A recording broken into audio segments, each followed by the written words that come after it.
And so I just want to close with a story that some of you know, because it shows you the importance of one voice. And it's a story about my first trip to Greenwood.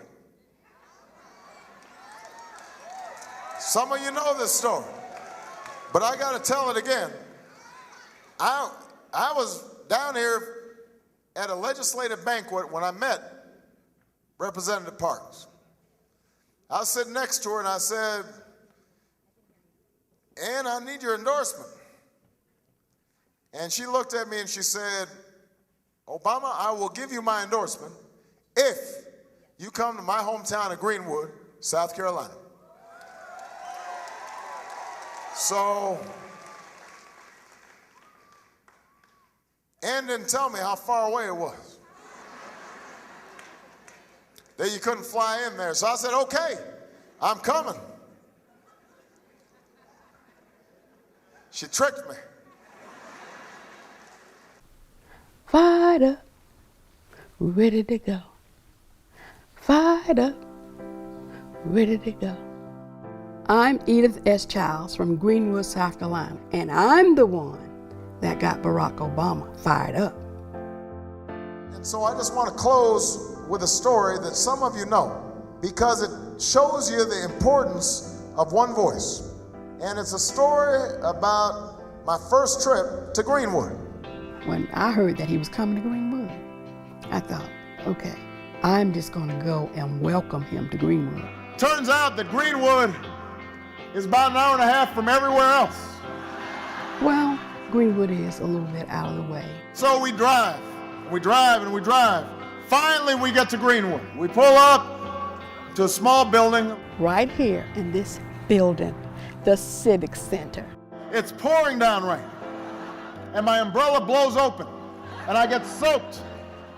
I'm mad, I'm wet. We go inside, and lo and behold, after an hour and a half drive, turns out there are 20 people there. When he first came in the room, he had this grin on his face, like maybe I'm in the wrong place. You know, it was a small group of people. 20 people. And they all look kind of damp and kind of sleepy, like maybe they aren't really excited to be there either. And looking around at everyone in the room, I knew we had to do something. Suddenly, I hear this voice cry out behind me, "Fired up!" And I'm shocked. I know that the senator wasn't sure what was going on because he had that look on his face. So I look behind me, and there's this small woman. Looks like she just came from church. She got a big church hat. And she's standing there, and she looks at me, and she's smiling. And she says, "Fired up, ready to go." I knew we needed to keep singing, "Fired up, ready to go." And so for the next 5 minutes, she proceeds to do this. Fired up. And everybody says fired up and ready to go. And everybody says ready to go. And I'm standing there and I'm thinking, she's stealing my thunder. I look at my staff, they shrug their shoulders. They don't know how long this is going to go. But here's the thing, Virginia. After a minute or so, I'm feeling kind of fired up. I'm feeling like I'm ready to go. So I join in the chant. And it feels good. And for the rest of the day, even after we left Greenwood, I'd see my staff. I'd say, "Are you fired up?" They'd say, "We're fired up, boss. Are you ready to go?" I'd say, "I'm ready to go." Once you hear it, you will never forget it. So some people start putting "fired up, ready to go" on their shirts. Some people start putting "fired up, ready to go" on signs. Everybody's saying "fired up" and "ready to go." Fired up, ready to go. It shows you what one voice can do. One voice can change a room. And if a voice can change a room, it can change a city. And if it can change a city, it can change a state. And if it can change a state, it can change a nation. And if it can change a nation, it can change the world. Your voice can change the world. So I've just got one question for you. Are you fired up? Are you ready to go? Fired up. Ready to go. Fired up. Ready to go. Fired up. Ready to go. Fired up. Ready to go. Fired up. Ready to go. Fired up. Ready to go. Fired up. Let's go change the world.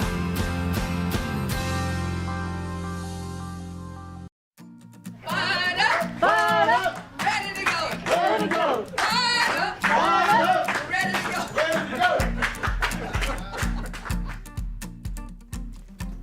It's Edith Childs. How you doing? I'm doing good. How are you? Edith was a longtime member of the NAACP. Fired Up, Ready to Go had been one of the chants, the cheers that the NAACP had used back in the day. I thought it was a hoot, and it turned out that Edith had the personality to go with it.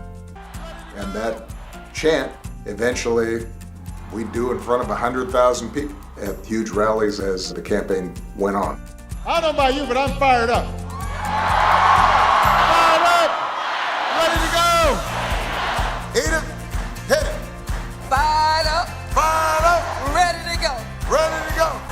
I stayed in touch with Edith. Once I was elected, I had the opportunity to bring her to the White House. And, you know, I think more than anything what it represented was a core belief that I had then and continue to have now, that leadership and power and inspiration can come from anywhere. It just has to do with spirit, and nobody embodied that better than Edith. Well, you know, I heard that you were retiring after all these years of public service. I'm still busy out in the community doing what I do. You're going to still be out there. You just decided now was the time to step out the city council, give some young people a chance to serve. Exactly. What advice have you been giving young people as they do public service that I can pass on to the young people that we're working with at the foundation? Just be themselves. Just be themselves. Don't try to imitate anyone. Just be themselves. And if you be yourself, then you'll do fine. That's what I've done all my life. What you see is what you get. I think that's good advice. Listen, you have made a difference in the lives of your town and your community, and you made a difference in my campaign and my life, and I just wanted to let you know how much we all love you and appreciate you and are grateful for your service and just that positive attitude that you have that keeps people fired up and keeps them ready to go. Exactly. Thank you for your kindness. I'm grateful that you're on the other side and that you still can talk to me. I love you, Edith Childs. It's great to talk to you. Look forward to seeing you again. Thank you so much, and I love you back.